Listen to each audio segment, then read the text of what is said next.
Hi there friends, this is Margaret Byrd and welcome to Color Quest. And welcome to a new season. Here in the Pacific Northwest, we are entering into springtime. And with that comes extended daylight hours and a lot more sun. And when I think about the sun, I tend to think about a wonderfully vibrant color, and that is yellow. Over the next few weeks here on Color Quest, I'd like to take us through the natural color rainbow one more time. And we're going to start that journey today by looking at an ancient dye source that brings about a vibrant yellow, and that is Weld. Let's go check it out.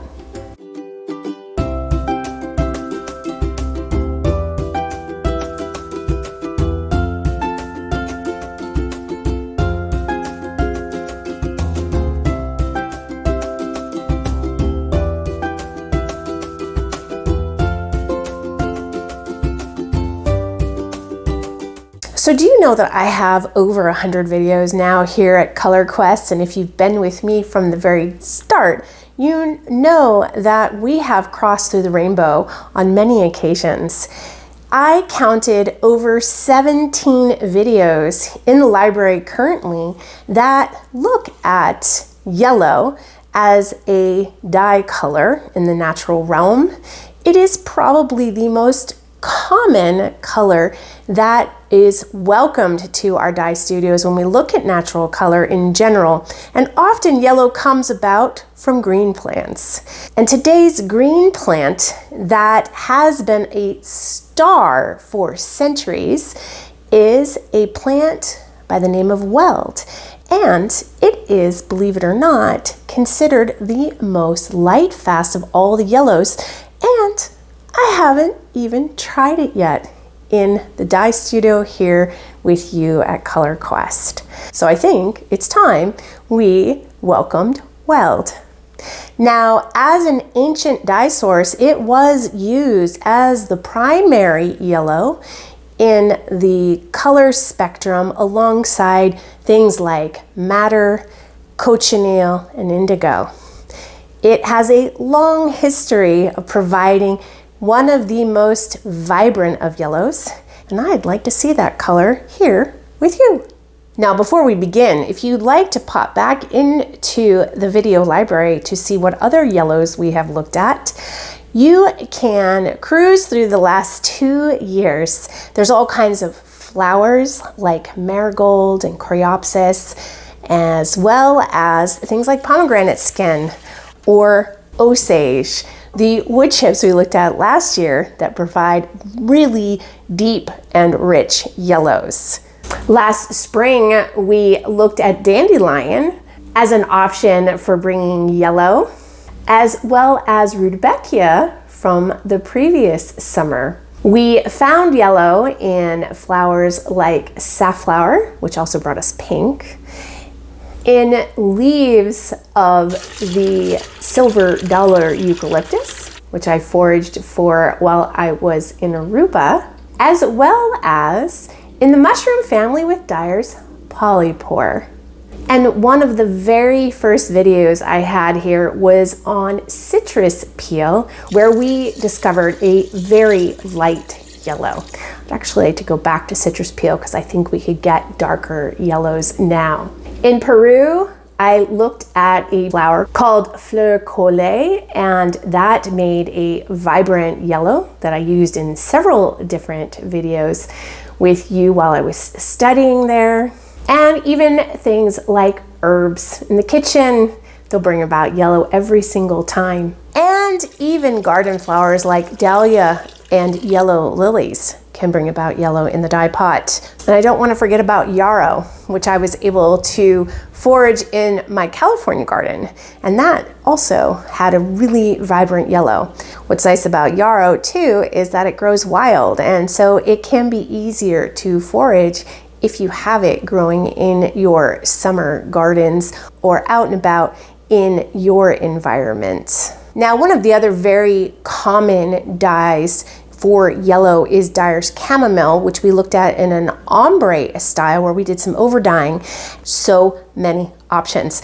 So go back there. I think eventually I will make a playlist based upon colors, because I know sometimes when you jump into the dye studio, you may be looking to create a particular color, and maybe that would be a nice tool for everyone to have.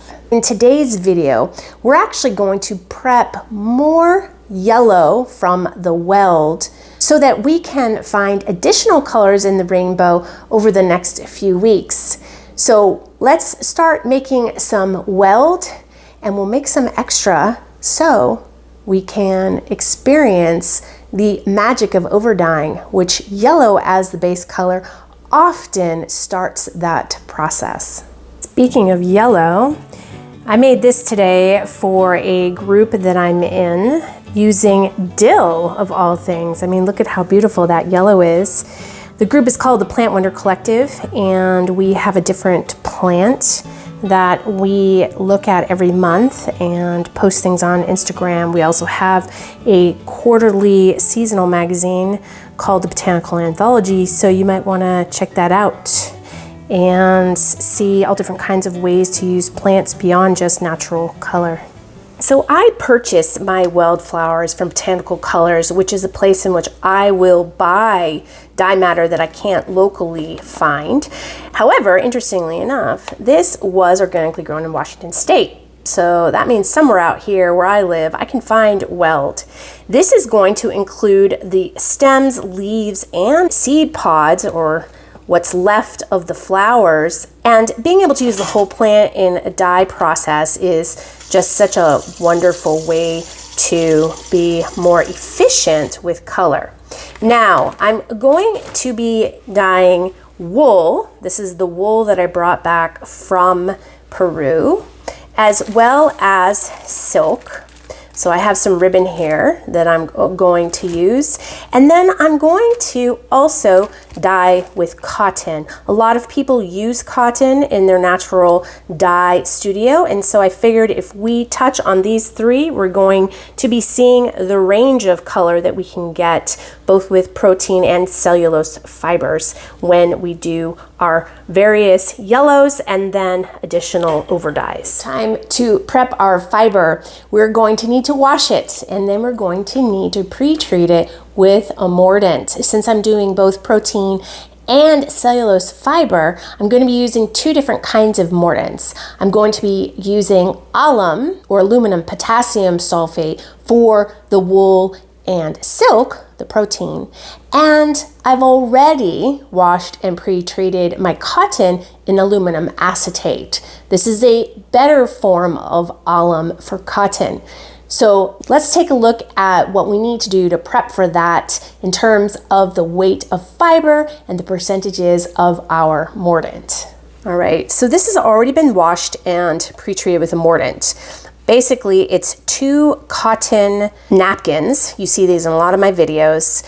And if I were to be doing this now as a pre-treatment, I would need to weigh it before I washed it. It is 28 grams of fiber dried. And so for aluminum acetate, I would be using between 8 and 10% weight of fiber. So I would take the 28 grams here and I would multiply that by, let's say, 10%, which would give me about 2.8 grams, or in this instance, I'll just say 3 grams. For the protein, I'm going to also have to weigh it dry, but first I'm going to cut it. I am intending on making 8 different sets of fiber. So let me pull that together first, and then we'll weigh to see what our alum is going to be for the 2 protein fibers.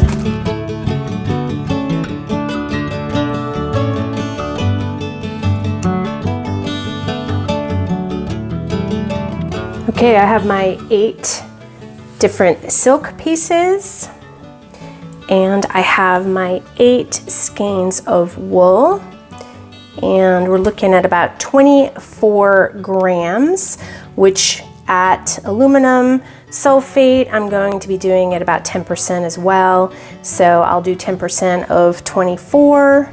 So we'll be looking at 2.5 grams. I'm going to actually up it Might as well do a little bit more, so we'll make it 3 grams. Let's go ahead and get these pieces washed first.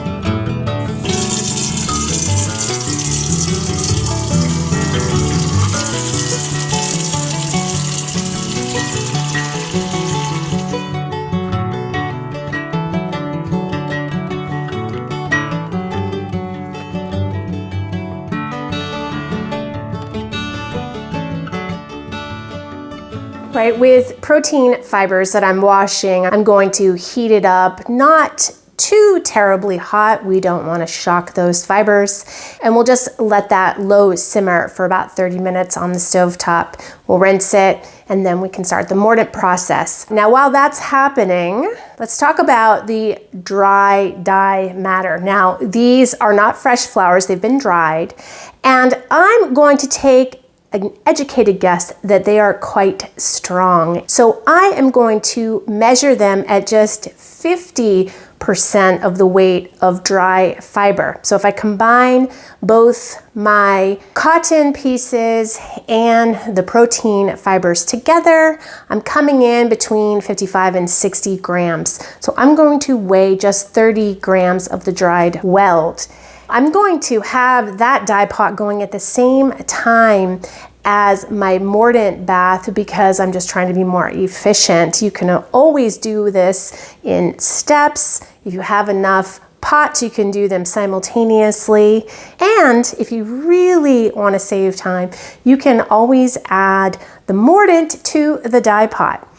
I have done that a few times here on Color Quest, but I don't typically do that in my own practice. So instead, I'll just have these 2 simultaneous pots going, one with the mordant and one with the Weld. I will get those started while my other fiber is washing, and then we can be stepping through all of this at the same time.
You'll notice that I put my cotton pieces into water to soak. It's always recommended to be putting wet fiber into your mordant baths and your dye pots because it allows for there to be a better uptake of the dye or mordant, and it's gotten rid of all the oxygen that might get in the way of that. So always wet your fiber before you put it into any pot, whether that be mordant or dye. So my silk and wool are washed, and now they are sitting in the mordant. I'm gonna let that sit on a low heat on the stove for about an hour, and then I'll turn it off and just let it sit and cool. At the same time, I have my Weld working its way into the colorful yellow in my dye pot. I'm going to keep that fairly low and just do a nice slow extraction. I will turn it off at some point, maybe when I turn off the mordant, and then just let it sit. I want to try to extract as much as possible. I can do exhaust extractions if I want with this, where I would take out the dye and the dye matter and then put it back into a fresh pot with fresh water so that I could continue to extract as much color as I can. It's great with dye flowers. They can often produce color long after their first extraction. This time I think I will just let it sit in the pot for several hours to try to welcome more of that yellow. And then once that's done, I'm going to take out what's left of the remnants of the Weld. I may keep that and save it for a future botanical print. You know, I have all of those other exhaust dye matters that I have used a few additional times in a print. So I'll probably do that. And then I'm simply going to put all of the fiber into soak, and I'm gonna let that cook for about an hour and then let it sit overnight and cool so that I have the best chance of getting that vibrant Weld yellow.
There you have it. Look at that yellow. Wow.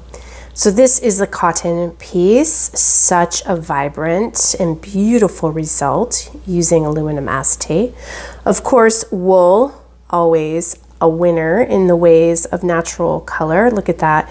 And then the silk as well. One thing I will notice about the silk or mention is that it wasn't very uniform.